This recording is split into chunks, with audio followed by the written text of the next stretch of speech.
You want me to put that on my Tudor? This one's wife. You're a fool. Hello, I'm H.G. Tudor.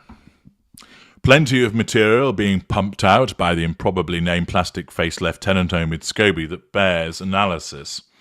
Charlotte Wace of The Times writes, Prince Harry branded a fool by his father over Netflix show. The King is said to have referred to the Duke of Sussex as that fool and rejected the chance of a meeting after his youngest son made a series of claims against the royal family in the Netflix documentary series Harry and This One's Wife. Now, this is what Omid Scobie is claiming. It might not have happened, and therefore there is a revision of history. Alternatively, the King may well have referred to the Duke of Sussex as that fool. After all, he is a quarter-wit, and the King isn't beyond utilising an insult to refer to his son for the purposes of belittlement in order to gain control over him.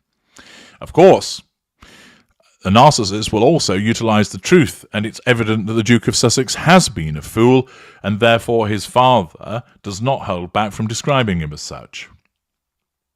None of the royal family has commented on the content of the series Harry and This One's Wife, which was broadcast last year. From the point of view of the King and Queen Camilla, this is staying in a position of withdrawal for the purpose of nullifying the threat to control that the series posed. For William and for Catherine, the maintenance of no contact so as not to be affected by the behaviour of the narcissist. In one episode, Harry claimed there was a huge level of unconscious bias in the royal family and added, "It is actually no one's fault. But once it has been pointed out, you then need to make it right," which, of course, who is it has pointed this out to him? His handler, the narcissist. He also said that members of the royal family asked why the Duchess of Sussex should get special treatment and be protected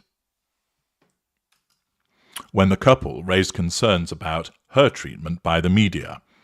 The claim is said to have been made in a new book, Bell Endgame, by the royal author, the improbably named plastic-faced Lieutenant Omid Scobie, according to the Super Soaraway's Son. Scobie is said to have written that an aide said the show took the wind out of everyone's sails. The King went from not wanting to talk about his son to openly criticising that fool. It is understood that the Son had been referring to an extract from an English version of the book, but other claims have been published based on reported excerpts in Paris Match. They include suggestions that the King ignored a request for a meeting from Harry and told an assistant to say he was overworked. If true, nullification of threat to control by staying in a position of withdrawal and deflection through a claim of being overworked.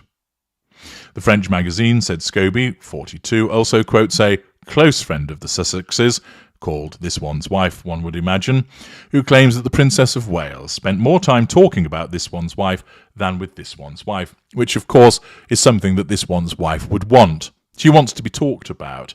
She wants the nemesis to be envious of her, and therefore has to smear her in order to gain control over her by suggesting that the Princess of Wales is this envious nobody.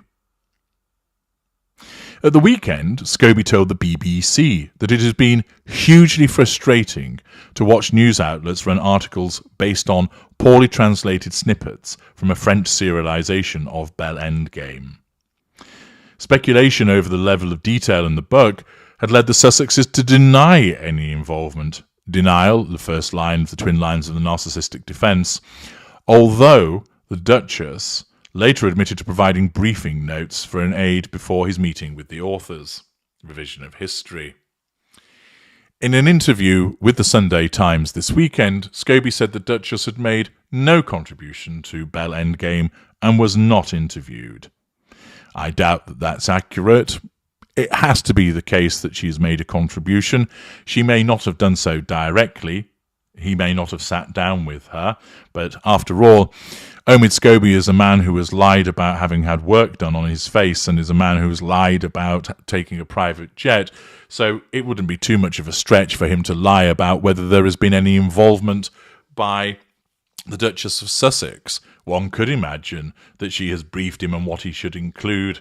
Furthermore, how would he know certain things were not to be provided directly by her? I suspect in many instances when reference is made to it coming from a mutual friend of Scobie and this one's wife, that it's actually either this one's wife or it's simply been fed through this mutual friend at the direction of this one's wife. Remember, the presence of the royal family repeatedly threatens the need for control that this one's wife has. The royal family are reported on regularly, and there's many members within it. Therefore, the royal family as an entity will keep popping up on this one's wife's radar. The fact is, she wants to distance herself from it. She can't stand it, but she's only known because of it. And therefore, each and every time that it appears on her radar, it does so and threatens her sense of control from her perception. Thus, she has to do something about it. And what better way than to try and settle scores, as the New York Times identified, by briefing an arse-licking supposed author who will pump out whatever he is instructed to do in your name. No narcissist would turn such an opportunity down. Having a willing propaganda machine that's going to write a book that will put you in a good light, that will show you as a wonderful, caring human being and the victim of chicanery and skullduggery, whilst also firing the bullets that you hand to him, is a narcissist's wet dream. And this one's wife would not have been able to resist the urge of ensuring that Scobie was fed material. All of the things that we've heard so far in these videos as various strands of information have been teased out, all points to it being a crock of shite, and that it is the fiction generated by this one's wife. I have little doubt that when the book is published, and if one reads through it, that you'll find time and time again it just becomes a boring exercise in criticising the royal family, suggesting it's in crisis when it's not, comparing the treatment of this one's wife to that of Andrew, moaning about the way that she's been treated, claiming that she's this amazing human being who's been badly treated by the royal family ad nauseum. It's as if it has been dictated by this one's wife herself, because she would utilise a mouthpiece such as Scobie.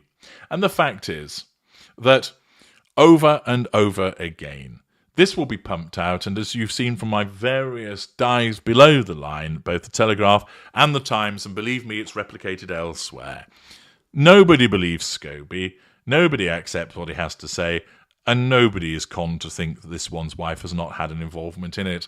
And once again, it demonstrates the collateral consequences of her narcissism, that the more that she tries to persuade everybody else that she's hard done to, the more people just realise you are an eternal victim when actually you shouldn't be. I'm HG Tudor. Thank you for listening.